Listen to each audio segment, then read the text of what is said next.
Right, this is the finale, the conclusion of this book. Top 50, the other 50 underrated classic albums in hip hop history. Volume 2, this is the conclusion. This is number 100. I had AZ, Do or Die. This is debut in 95. EMI Records. AZ should have been with what Nas was, but just didn't have that same success. But he's a prolific, prolific artist. You know, he's released a lot of albums in his career, but he never reached that same success as Nas or Biggie or Jay-Z.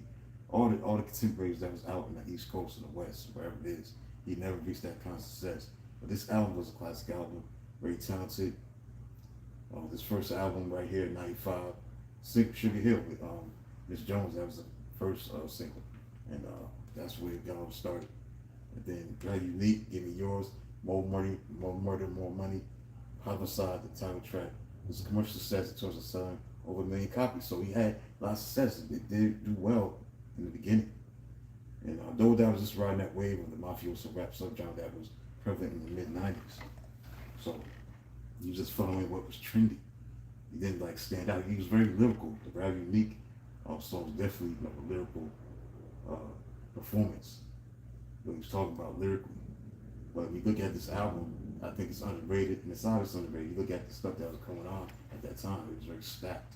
There was a lot of content that was out at the time. And the Shout Nas is Illmatic, the mafioso rap themes that was going on already at that time. And then you look at the Shout Nas, his success, the '95 competition. Think about what was out at that time. You had Only Built for Cuban Links. You had Raekwon, you had Mobb Deep's Infamous, Dick Swartz, GZA, that was out at the time. It dropped in 1995 in October.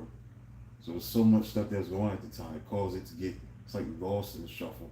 And it did sell over 1 million copies. It did. It ain't number one R&B hip hop album chart. So he did great in the beginning. So he had a lot of success. That's what it's about. You know, to have that success coming out like he did, and the mastery lyrically, conversational multi-syllabic rhyme schemes, and smooth delivery with beat, and bridging the gap between hardcore street rhymes and conscious reflection. So Pete Rock, Buck Wild, LG, LES contributed to this production of this album. But yeah, I mean, AZ will always go down as that dude, man. He was underrated. Underrated MC. He did great things, but he's underrated, man. Criminally underrated AZ. Yeah, so he did good in that beginning. To start his career off. You know, went gold. Not bad. Especially for East Coast artists at that time. You know, he had a lot of commercial success. Really did. Yep. So I gotta say about that. Let's look at what I want to look at is discography, because he made a lot of albums. Look at how many albums this dude made, man. 1, 2, 3, 4, 5, 6, 7, 8, 9, 10, 11. 11 albums. Going to collaboration album with the firm. 12 of them made 11 albums. 1, 2, 3, 4, 6, 7, 8.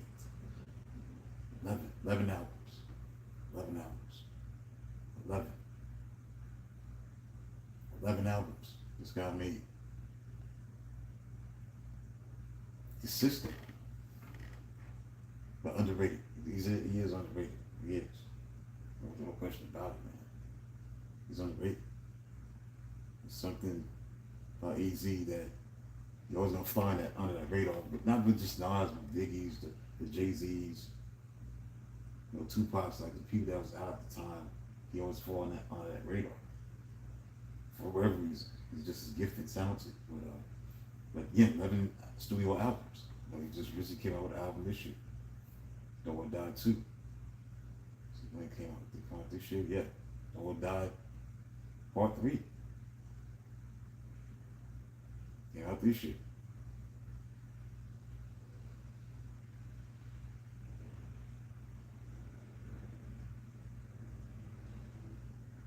So this consistency, despite the underrated status, man, still consistent, still doing music, showing that you don't have to be expired because you're an older person.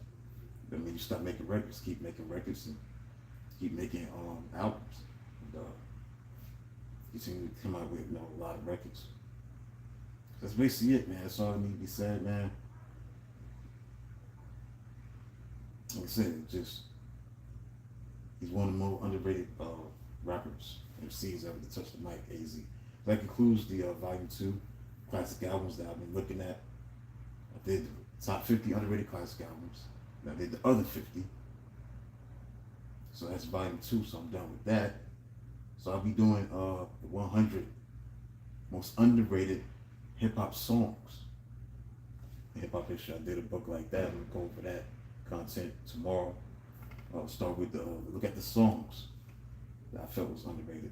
I did the book and already did the underrated classic albums. I did the Volume 2 classic albums. I did what? Underrated rappers, underrated producers. The greatest groups. I think I did the wide receivers, the greatest wide receivers. So a lot of this content is coming from my book, the books that I've written myself, self-published. So I thank all the listeners and all the viewers.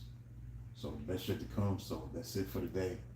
In my live stream tomorrow, and take it from there as the beat goes on this final week of July. So till then, talk to you tomorrow.